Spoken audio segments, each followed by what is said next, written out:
తమ్ముళ్ళు, తమ్ముళ్ళు, కార్మిక సంఘం, పాప, కర్షక సంఘం, ఆర్టిస్టుల సంఘం, మరో సంఘం, జర్నలిస్ట్ సంఘం. ఈ సంఘం ముందు ఒకే మాట ముందు మన శ్రీనివాసరెడ్డి గారు విజ్ఞప్తి చేస్తున్నా, తర్వాత నేను మాట్లాడతా. అయ్యా, ఈ శ్రీనివాసరెడ్డి గారు, మీరు ఇందాక చాలా మంచి మాట చెప్పారు.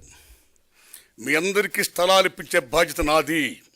అయితే మీరందరూ దాన్ని ఫ్రీగా ఎక్స్పెక్ట్ చేయొద్దు. కాస్తో కోస్తుంది కాబట్టి మీరు కూడా కట్టాలి. దానికి తగ్గట్టు నేను ప్లాన్ చేస్తాను దరిదాపులు అన్నారు మీరు. నా విజ్ఞప్తి సారో, ఇళ్లను ఫ్రీగా ఇప్పించండి సార్. జర్నలిస్టులకి చాలామంది పేదలు ఉన్నారు అక్కడ. డబ్బొద్దు సార్, ఫ్రీ. ఆడగొట్టుకుంటారు ఇళ్ళు. రేవంత్ రెడ్డి గారు మీరు చెప్పండి, తమ్ముళ్ళు మీరు వెళ్ళండి, ఆయన చేస్తాడు, గ్రాంట్ చేస్తాడు. That's all. ఎంతమందికి ఇల్లు శాంక్షన్ చేస్తున్నారు? ఎంతమంది జర్నలిస్టులు ఇవాళ పేదలు ఉన్నారు? Out of 100 90% journalist are poor. కాబట్టి శ్రీనివాసరెడ్డి గారు నేను మరీ విజ్ఞప్తి చేస్తున్నా, ఆ పని చేసి పుణ్యం కట్టుకొని శ్రీనివాసరెడ్డి గారు వందనాలు మీకు. తమ్ముళ్ళరా, శ్రీనివాసరెడ్డి గారు ప్రెస్ అకాడమీ చైర్మన్, నేషనల్ లెవెల్లో ప్రెస్ అకాడమీకి ప్రెసిడెంట్ చేశాడు ఆయన. సేమ్ టైం నేను అడవి డ్యూటీలు సినిమా తీస్తున్నప్పుడు, సెన్సార్ ఇబ్బందుల్లో పడినప్పుడు, ఆర్సీకి వెళ్ళినప్పుడు ఆ మహానుభావుడు మెంబర్గా వచ్చి నా సినిమాని బ్రహ్మాండంగా సెన్సార్ చేసి నారాయణమూర్తి సత్యం చెప్పాడు, ఆయన న్యాయం చేయండి అని సెన్సార్ చేసిన మహనీయుడు ఆ శ్రీనివాసరెడ్డి గారు. వారికి దిల్ రాజు గారు, ఇందాక మా రాంబాబు, మా ఆర్థిక మంత్రి, తమ్ముడు మీ పేరు ఏం పేరు? పార్లమెంట్లో నిర్మలా సీతారామన్ ఆర్థిక బడ్జెట్ పెట్టినట్టు ఈ జర్నలిస్ట్ సంఘం అసోసియేషన్ మీటింగ్లో మా సార్ ఆర్థిక మంత్రిగా గొప్పగా బడ్జెట్ పెట్టేశామన్నా. ఎవరిని తెచ్చారు, ఎంత ఇచ్చారు, ఎంతకు వచ్చింది, ఏం చేశారు, ఇంకా ఎవరు ఇచ్చారు, శభాష్ సత్యం ఓ శ్వేతపత్రం ప్రకటించారు. అందులో ముఖ్యంగా నిజంగా మనం గర్వించదగ్గ విషయం ఏంటంటే, ప్రప్రదంగా వాళ్ళు పెట్టినప్పుడు మాకెంత అవుద్దంటే, మెంబర్కి అవుద్దా లేకపోతే మొత్తంకి అవుద్దంటే, మొత్తానికి అవుద్దంటే 17 లక్షలు ఇచ్చి నేను దిల్ రాజుని అని దిల్లున్న రాజు అనిపించుకుంటుంటే, దిల్ రాజు గారికి తమ్ముడు విరాస్ ఆలీ గారు, ఈయన ఒక కేవలం జర్నలిస్ట్ గారు, రాయడమే కాదు, అనేక ఉద్యమాల్లో, సామాజిక ఉద్యమాలు ఆయన పాల్గొనడమే కాదు, మాలాటోడు అందరూ కూడా తీసుకొచ్చి ఇక్కడ పాల్గొని చేశాడు ఆయన. అలాంటి విరాస్ ఆలీ గారికి, ఈ జర్నలిస్ట్ సంఘం నాయకులు త్రిమూర్తులు రాంబాబు గారికి, రాంబాబు గారు ఒక మంచి మాట చెప్పాడు ఇందాక, ఒక ఫిల్మ్ ఫ్రెటర్నిటీ మనందరూ బాగా కోరుకోవాలి, అందరం బాగుండాలన్నాడు ఆయన. దానికోసం అందరూ పనిచేయాలన్నాడు సంఘం. ఆ మంచి మాట అన్నందుకు రాంబాబు గారికి, అలాగే మా లక్ష్మణారాయణ అన్న, ఈజ్ ఎ డాషింగ్ మ్యాన్. వాళ్ళిద్దరు కృష్ణార్జునులు. ఆ డాషింగ్ మ్యాన్ కాస్త ఫాస్ట్గా వెళ్తుంటాడు ఆయన. ఫాస్ట్గా వెళ్ళడమే కాదు, చెప్పేస్తుంటాడు, ఇదిగో మీ అందరికీ నేను ఇల్లు ఇప్పిస్తాను, అంతే ఇంతే నేను మారుతాను దర్శాలు అన్నాడు ఆయన. అలాంటి లక్ష్మణారాయణ గారికి, ఆర్థిక మంత్రి గారికి, ఇక్కడ పెద్దలు ఎందరో మంది మహామహులు ఉన్నారు. ఇక్కడ రెంటాల జయదేవ్ గారు, నారాయణరాజు గారు, వినాయకరావు గారు, తమ్ముళ్ళారా, మీ ఓంప్రకాష్ గారు, మీ అందరికీ, సతీష్ గారు, అందరికీ నమస్కారాలు అండి. ఇక నేను ఒక విజ్ఞప్తి చేస్తున్నా. పాప, మీకు నేను ఎంతసేపు మాట్లాడచ్చు? ఓకే.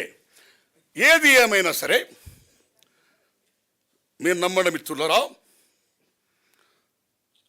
ప్రభుత్వం లేకుండా పత్రికలు ఉంటే చాలునా? ప్రభుత్వం ఉన్నా పత్రిక లేకపోయినా పర్వాలేదంటే గొప్ప మహామేధావి థామస్ జెఫర్సన్ అంటాడైనా, ప్రభుత్వం ఉండొచ్చు ఉండకపోవచ్చు కానీ పత్రికలు మాత్రం ఉండాలంటాడైనా.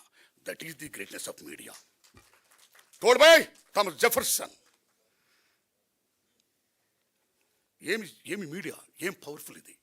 అలాంటి మీడియా నెపోలియన్ బోనాపార్టే 1000 తుపాకుల కన్నా మా రాజ్యాన్ని ఒక 4 ప్రశ్నలు సంధిస్తే మేము ఓడిపోయే భయం ఉంది. కాబట్టి నేను తుపాకీ అంటే కూడా ప్రెస్కి భయపడతాను, కళానికి భయపడతాను, కాగితానికి భయపడతాను, రచిత మెదస్కు భయపడుతున్నాడు Napoleon బోనాపార్టే. That is the greatness of press, that is the greatness of media, right? ఇలాంటి మీడియాలో ప్రప్రథమంగా భారతదేశంలో 1924లో గుజరాత్లో మౌజ్ మజా అనే గుజరాత్లో ప్రప్రదంగా సినిమా జర్నలిస్ట్ పేపర్ వచ్చింది, మౌజ్ మజా. బెంగాల్లో బైస్కోప్ అనే మ్యాగజైన్ వచ్చింది.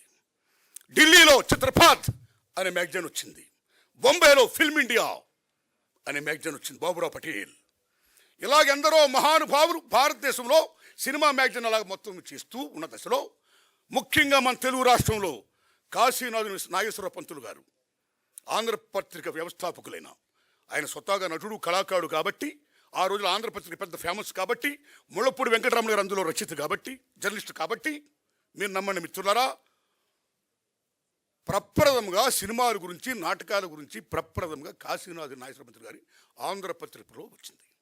ఆ తర్వాత రఘుపతి వెంకయ్యనాయుడు గారు 3 థియేటర్లు 18 నుంచి ఇంకో 2 థియేటర్లు కట్టడం వల్ల స్టూడియో కట్టడం వల్ల then cinema journalism started in south India, ముఖ్యంగా మద్రాసు కేంద్రంగా.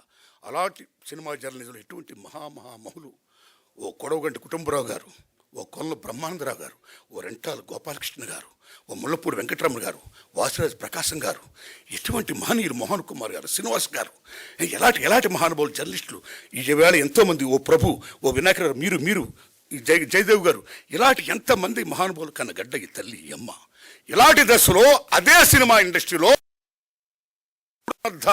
3 ప్రశ్నలు చేయాలని నేను కోరుకుంటూ ఆ 3 చెప్పేసి నేను విరమిస్తాను సార్. ఆ రోజుల్లో మీరు నమ్మండి, చాలా బ్రహ్మాండంగా రాస్తున్న సినిమాలు ఏమైతే ఉన్నాయో, ఆడుతున్న సినిమాలు ఏమవుతున్నాయో ఆఫ్టర్ 1 వీక్ తర్వాతే మీకు రివ్యూస్ రాసేవారండి. ఇంకో సినిమా ఇలా ఉంది, ఇది మంచి, ఇది చెడు. ఆఫ్టర్ 1 వీక్ దాన్ని బట్టి ప్రజలు వెళ్ళేవారు, నచ్చితే చూసేవారు, అయితే మారేసేవారండి. కానీ ఈవేళ సినిమా రిలీజ్కి ముందే రివ్యూ, సినిమా రిలీజ్కి ముందే పాయింట్లు, మార్నింగ్ షోనే పాయింట్లు, రివ్యూ రాసారే బ్యాడ్ ఉన్నాయి బాగుంటుంది. చాలామంది చోట్ల నిర్మాత ఎన్ని అప్పులు చేసి కష్టాలు పడి సినిమా రిలీజ్ చేసుకుంటే ఈవేళ 3 రోజులే, శుక్ర శని ఆదివారం రోజులు ఈవేళ కలెక్షన్స్ రోజులు. కాబట్టి మిత్రులారా, పాత్రికేయ మిత్రులారా, social media, print media, electronic any medias, దయించి సినిమా గురించి మీరు రాసేది ఏమవుతుందో ఇమ్మీడియట్గా దాని భవిష్యత్తు తేల్చేయకండి. చూసే జనాన్ని కనీసం 3 రోజులు చూడనివ్వండి, తర్వాత చెప్పండి. నా humble request, this my request, right. రెండోది క్యారెక్టర్ అసాసినేషన్. ఆ రోజుల్లో కూడా మీరు నమ్ముతారా, మాగాపు రామన్ పేరు విన్నారా మీరు? కాగడా శర్మ పేరు విన్నారా? ఆ రోజులు హిందూ నేషన్ కాగడా మధ్య పత్రికలు ఉండేవి. రూపవాణి ఒక మ్యాగజైన్ ఉండేది. ఆ రూపవాణిలో పరమేశ్వరుని ఒక సార్ ఉన్నాడు. ఆ సార్ గారికి సావిత్రికి చిన్న క్లాష్ వచ్చింది. ఈగోయిజం. మహాభారతంలో వ్యాస మహానుభావుడు ఏం చెప్తారు? యుద్ధానికి మూలం ఆడది, ఆస్తి, అహం, అధికారం అంటాడు ఆయన. ఆ అహం దగ్గర వచ్చింది ఆ పరమేశ్వర గారికి, సావిత్రి గారికి. అక్కడి నుంచి కోర్టుకు వెళ్ళారు.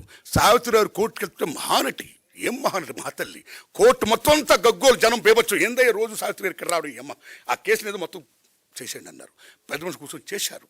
కానీ అసాసినేట్ చేశారు సావిత్రి గారి క్యారెక్టర్ని. చాలామంది తిట్టారు, చాలామంది కొట్టబోయారు.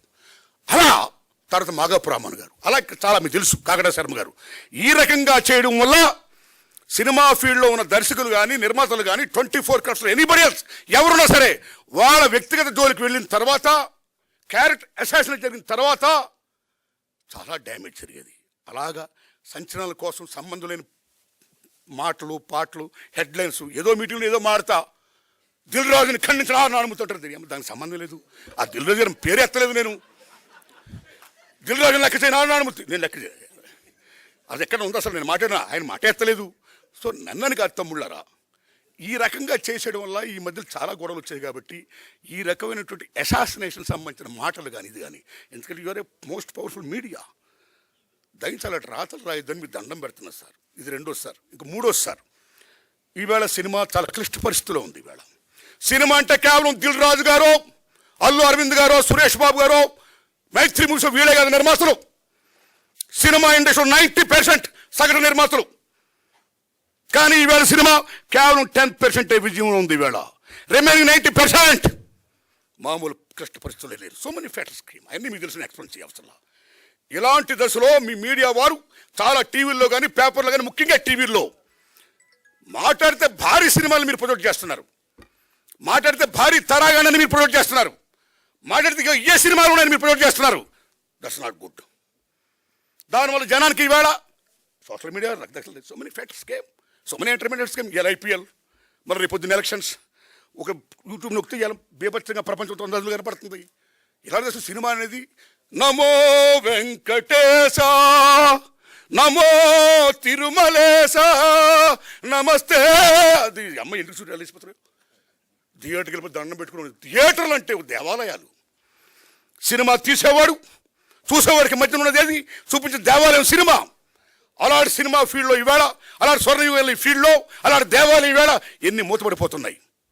బికాస్ ఆడియన్స్ లేకపోవడం వల్ల, పోటీ పెరిగిపోవడం వల్ల, సో మెనీ ఫెట్స్ రావడం వల్ల భారతదేశంలో వినోదం సగటు మనిషికి కేవలం సినిమా సినిమా సినిమా.